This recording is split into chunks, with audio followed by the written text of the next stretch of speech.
Matthieu, chapitre 19.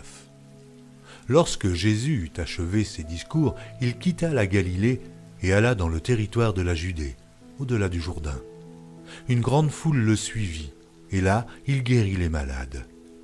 Les pharisiens l'abordèrent et dirent pour l'éprouver, « Est-il permis à un homme de répudier sa femme pour un motif quelconque ?» Il répondit, « N'avez-vous pas lu que le Créateur, au commencement, fit l'homme et la femme, et qu'il dit, « C'est pourquoi l'homme quittera son père et sa mère et s'attachera à sa femme, et les deux deviendront une seule chair. Ainsi ils ne sont plus deux, mais ils sont une seule chair. Que l'homme donc ne sépare pas ce que Dieu a joint.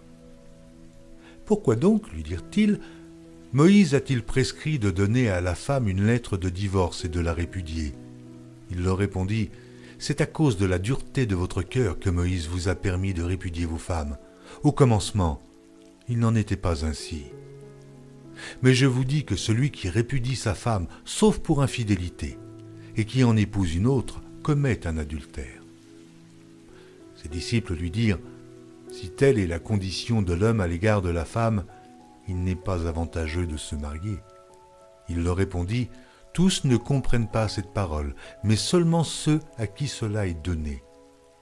Car il y a des eunuques qui le sont dès le ventre de leur mère. Il y en a qui le sont devenus par les hommes. Et il y en a qui se sont rendus tels eux-mêmes à cause du royaume des cieux. Que celui qui peut comprendre, comprenne. Alors on lui amena des petits-enfants, afin qu'il leur imposât les mains et pria pour eux. Mais les disciples les repoussèrent.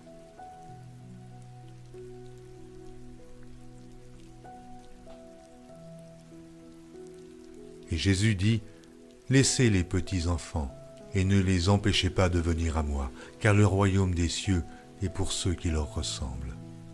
Il leur imposa les mains, et il partit de là. Et voici, un homme s'approcha et dit à Jésus, « Maître, que dois-je faire de bon pour avoir la vie éternelle ?» Il lui répondit, « Pourquoi m'interroges-tu sur ce qui est bon? Un seul est le bon.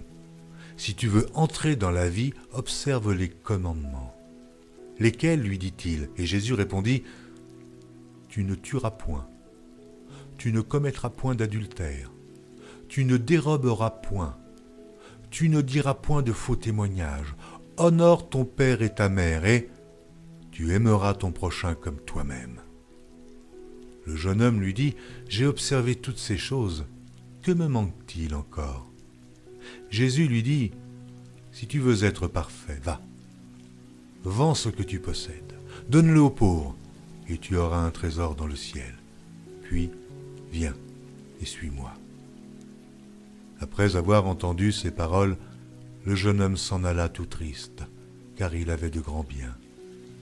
Jésus dit à ses disciples, « Je vous le dis en vérité, un riche entrera difficilement dans le royaume des cieux. Je vous le dis encore, il est plus facile à un chameau de passer par le trou d'une aiguille qu'à un riche d'entrer dans le royaume de Dieu. » Les disciples ayant entendu cela furent très étonnés et dirent, « Qui peut donc être sauvé ?»